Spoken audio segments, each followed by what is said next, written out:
Hello everyone. आज के इस वीडियो में 12th class Bihar board English का जो सेकेंड चैप्टर है भारत इज माई होम, उसका मैं सब्जेक्टिव क्वेश्चंस लेकर आया हूं।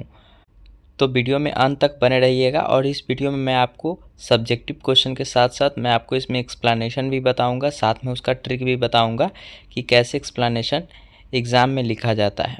समरी का वीडियो मैंने ऑलरेडी अपने यूट्यूब चैनल पे अपलोड कर चुका है। अगर आप उस वीडियो को नहीं देखे हैं तो मैंने उस वीडियो का लिंक डिस्क्रिप्शन में डाल दिया है, आप वहां से उस वीडियो को देख सकते हैं। तो चलिए वीडियो को शुरू करते हैं। तो देखिए, भारत इज माई होम का सब्जेक्टिव क्वेश्चंस, पहला सब्जेक्टिव क्वेश्चंस पे ध्यान दीजिएगा। क्या है पहला सब्जेक्टिव क्वेश्चन? कह रहा है कि what did doctor Radhakrishnan bring to the presidency, यानी कहने का मतलब है कि डॉक्टर राधा कृष्णन ने राष्ट्रपति पद को क्या दिया। ठीक है, अपने राष्ट्रपति पद में जो राधा कृष्णन थे वो क्या दिए। तो आइए इसका आंसर देखते हैं। बोल रहा है कि doctor Radhakrishnan brought to the presidency a mental equipment. मतलब कहने का मतलब ये है कि डॉक्टर राधा कृष्णन ने राष्ट्रपति पद को एक मानसिक मजबूती दी। ठीक है, he was always busy in the search of knowledge and truth. कहते हैं कि वह हमेशा ज्ञान और सच्चाई की खोज में लगे रहते थे। तो आपको पता चल गया कि राधा कृष्णन जब राष्ट्रपति थे, राधा कृष्णन जो थे वो सेकेंड राष्ट्रपति थे। ठीक है, तो उसने जो अपने राष्ट्रपति में क्या क्या दिया, उसने मानसिक मजबूती दी और वो हमेशा क्या है, ज्ञान और सच्चाई की खोज में लगे रहे। ठीक है, नेक्स्ट क्वेश्चन आते हैं।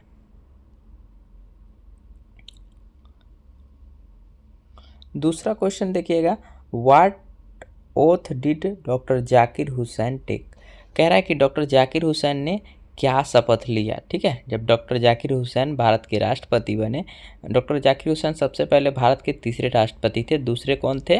तो राधा कृष्णन थे। ठीक है, तो उसके बाद ये डॉक्टर जाकिर हुसैन राष्ट्रपति बने। तो देखिए क्या शपथ लिए। सबसे पहले he takes oath that he will always be loyal toward his culture. वह शपथ लेते हैं कि वह अपने संस्कृति के प्रति हमेशा वफादार रहेंगे। ठीक है, ये शपथ लेते हैं। और देखिए क्या बोल रहा है, he will protect India's rich culture and it's constitution. कहने का मतलब यह है कि कह रहा है कि वह अपने संस्कृति के प्रति हमेशा वफादार रहेंगे और वह भारत के शानदार सांस्कृतिक और संविधान की रक्षा करेंगे। ठीक है, वो ये शपथ लेते हैं। ठीक है, he takes oath that he will work without any discussion of caste, color, creed, religions and language etc। मतलब कहने का मतलब है कि वह जाति, रंग, प्रथा, धर्म और भाषा के भेदभाव के बिना काम करेंगे। मतलब डॉक्टर जाकिर हुसैन ने ये शपथ लिया कि वो जो है ना क्या करेंगे, इंडिया के हमारे देश के संस्कृति के प्रति हमेशा वफादार रहेंगे और क्या करते हैं, शानदार सांस्कृतिक और संविधान की रक्षा करेंगे और साथ में किसी भी जाति भेदभाव पे वो नहीं करेंगे, वो उसको देखते हुए काम करेंगे। ठीक है, मतलब किसी से भी कोई भेदभाव नहीं करेंगे कि हाँ ये बड़ा है तो उसका सपोर्ट करना है, वैसा नहीं करना है, सबको एक जैसा मान के चलना है, वो शपथ लिए थे। ठीक है, नेक्स्ट क्वेश्चन आते हैं। तीसरा क्वेश्चन देखिएगा। तीसरा क्वेश्चन क्या कह रहा है, what are two aspects of work that doctor Zakir Hussain see. मतलब कहने का मतलब है कि डॉक्टर जाकिर हुसैन कार्य के कौन कौन से दो पहलू को देखते हैं। ठीक है, मतलब कौन कौन से दो पहलू को डॉक्टर जाकिर हुसैन देखते हैं। तो देखिए, the two aspects of work that doctor Zakir Hussain see are individual and social. मतलब डॉक्टर जाकिर हुसैन के अनुसार जो है ना कि दो पहलू होते हैं। कौन कौन? एक व्यक्तिगत, इंडिविजुअल मतलब होता है व्यक्तिगत, और सोशल मतलब होता है सामाजिक। ठीक है, वो दो पहलू हैं। ठीक है, नेक्स्ट आते हैं।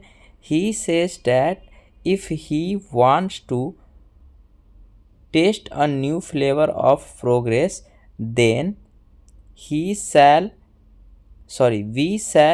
have to work on both these aspects।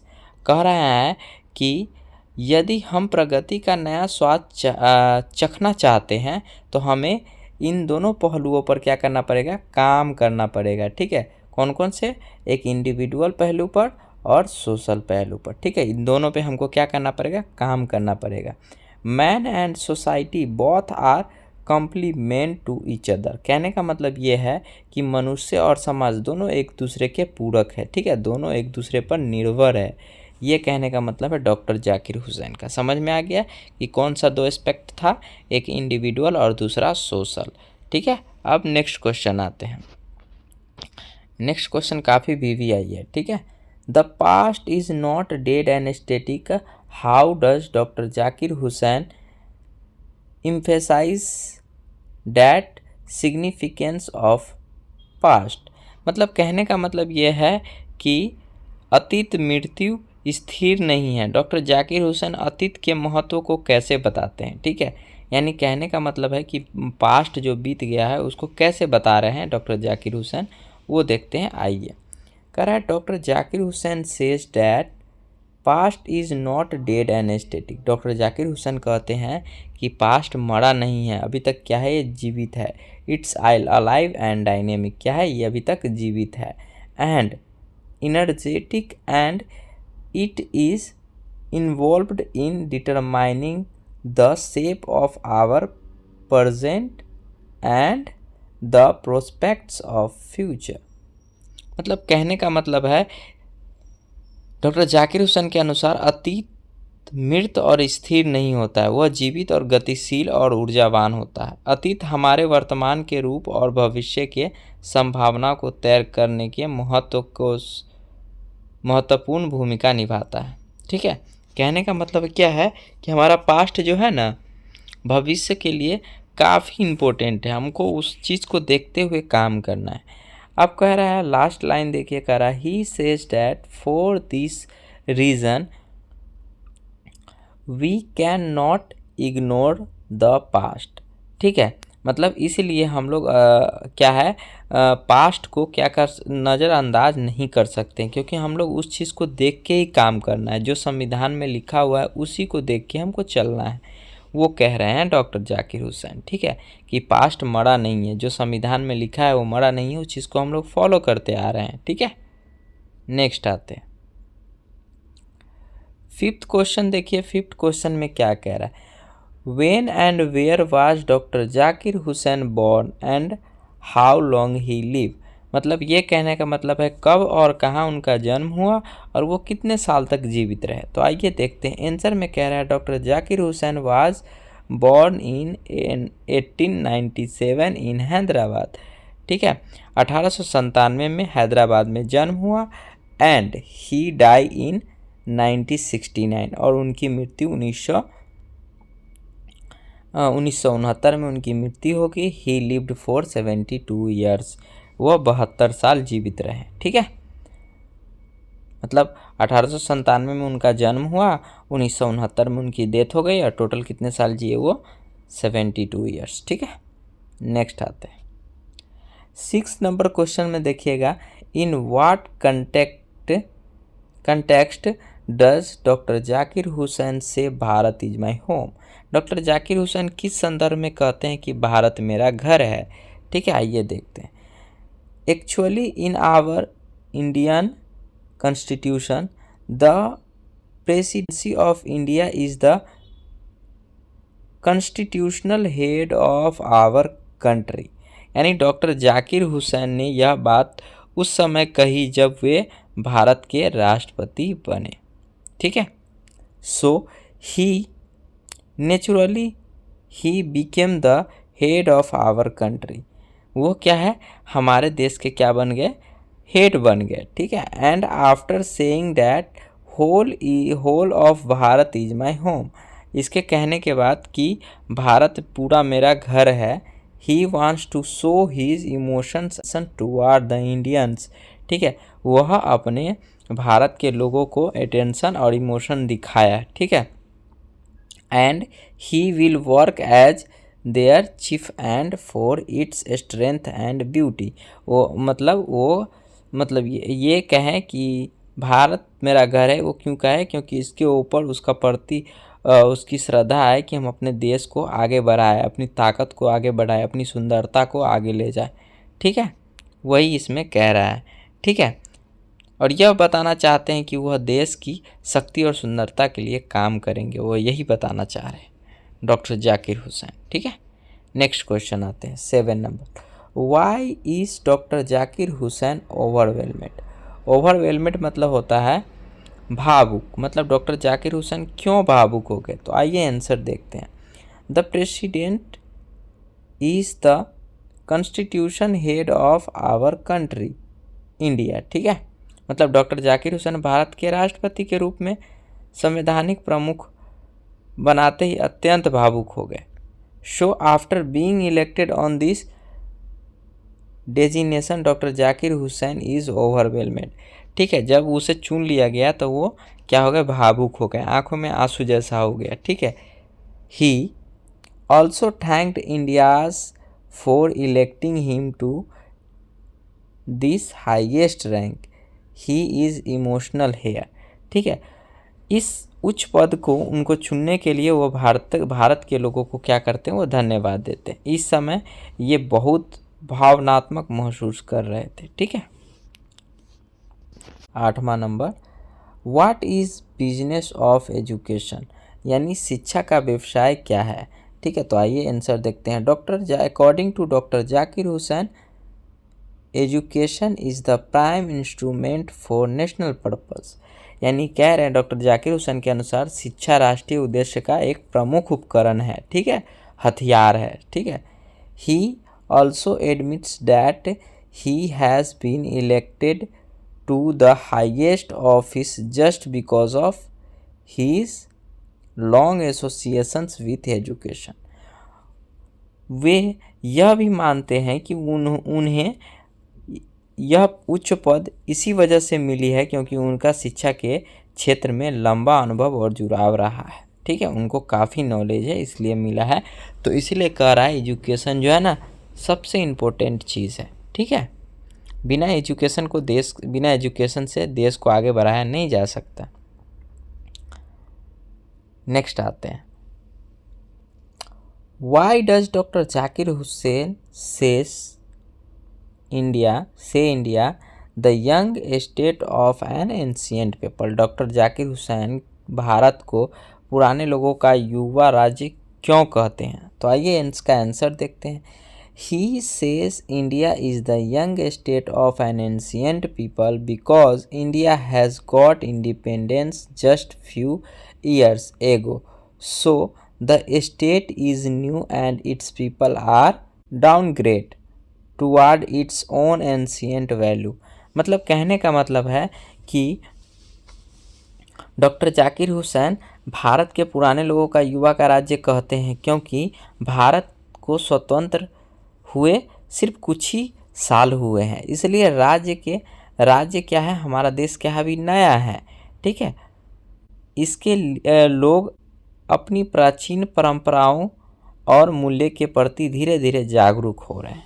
ठीक है, so he calls it's young state of an ancient people. इसीलिए कहते हैं कि क्या है? भारत अभी पुराने लोगों का एक युवा राज्य है। ठीक है, आई होप सारे सब्जेक्टिव क्वेश्चंस आपको समझ में आ गए होंगे। अब हम आते हैं एक्सप्लेनेशन में। एक्सप्लेनेशन में क्या होता है कि हमको एक्सप्लेन करना रहता है। एक लाइन दे देगा, ऐसे एग्ज़ाम में आपको 4 लाइन दिया रहता है प्रोज से, जिसमें आपको पहचानना रहता है कि कौन सा किस चैप्टर से लिया गया है। ठीक है, तो आइए हम आपको बताते हैं ट्रिक कैसे एग्ज़ाम में लिखना है।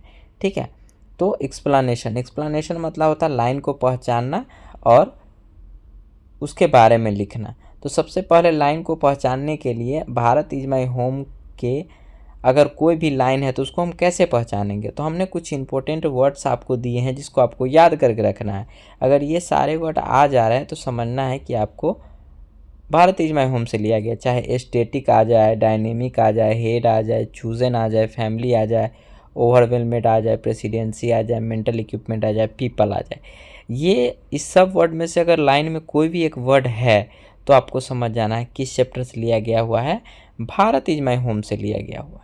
ठीक है, अब लिखने का ट्रिक क्या है? इसका आंसर कैसे लिखेंगे अगर लाइन पहचान में आ गया तो? सबसे पहले आपको लिखना है this line has been taken from, और यहाँ पे आपको चैप्टर का नाम लिखना है क्या? Bharat is my home.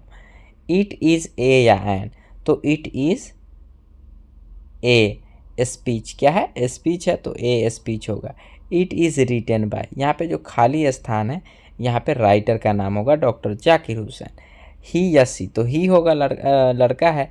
He is क्या है एन एजुकेशनिस्ट, एन होगा, ठीक है, एजुकेशनिस्ट होगा, वो जो भी है उनके बारे में लिखना है। फ्रॉम इंडिया, ठीक है। In this line he wants to say that, अब जो लाइन है उसके बारे में थोड़ा बहुत बता देना है, ठीक है। अब मैंने उसी ट्रिक को भी एक बार और नीचे फॉलो किया है। क्या फॉलो किया है कि पहला खाली स्थान में क्या है चैप्टर का नाम लिखना है, दूसरे स्थान में स्पीच रहे, एस्से रहे, शॉर्ट स्टोरी रहे, पोएम रहे वो लिखना है। तीसरे में क्या लिखना है राइटर का नाम, चौथे में राइटर क्या है, पाँचवें में राइटर कहाँ से है, और छठे में लाइन के बारे में थोड़ा सा एक्सप्लेन कर देना है, ठीक है। अब देखिए मैंने आपको कुछ नीचे एग्जाम्पल्स बताए हैं जिससे आपको समझ में आ जाएंगे। जैसे इसी तरीके से एक लाइन दे दिया रहेगा और आपको पढ़ना रहेगा और आपको पहचानना रहेगा, लिखना कैसे वो भी मैंने आपको नीचे बता दिया। तो देखिए, I must confess that I am overwhelmed by the trust my people have placed in by electing me to the highest officer. अब देखिए हम इस लाइन को कैसे पहचानेंगे कि भारत इज माई होम से है, तो मैंने आपको ऊपर कुछ वर्ड दिए थे इंपॉर्टेंट वर्ड, उसी में ये वर्ड भी है, ठीक है। तो ओवरवेलमेड से हमको पता चल रहा है कि भारत इज माई होम से लिया गया हुआ है। तो अब देखिए कैसे मैंने इसका आंसर दिया है। मैंने जैसे आपको ट्रिक बताया था वही ट्रिक के हिसाब से मैंने इसका आंसर लिखा है। देखिए, this line has been taken from Bharat is my home, ठीक है। It is a speech, it is written by doctor Zakir Hussain, doctor Zakir Hussain के द्वारा लिखा गया है। He is third president of India, वो भारत के तीसरे राष्ट्रपति थे। And he is from India, वो कहाँ से थे, भारत से। In this line he wants to say that, वह कहना चाहते हैं ही is overwhelmed with the trust and support of the people, ठीक है। वह भावुक हो जाते हैं लोगों के विश्वास और ट्रस्ट से, ठीक है। Express gratitude, pledge loyalty to the constitution and culture and promise to work for the nation's strength and development, और वो प्रॉमिस करते हैं कि हम क्या करेंगे, देश की ताकत और डेवलपमेंट में मैं क्या करूँगा, आगे बढ़ूँगा, काम करूँगा, ठीक है। वो यही कहना चाहते हैं, ठीक है। तो ऐसे ही आपको एक्सप्लेनेशन लिखा जाता है, ठीक है। तो आज की इस वीडियो में मैंने आपको जितने भी सब्जेक्टिव क्वेश्चन थे और साथ में एक्सप्लेनेशन इस चैप्टर का जो भी था मैंने बता दिया। तो चलिए, आई होप आज का वीडियो जो है आपको काफ़ी अच्छा लगा होगा।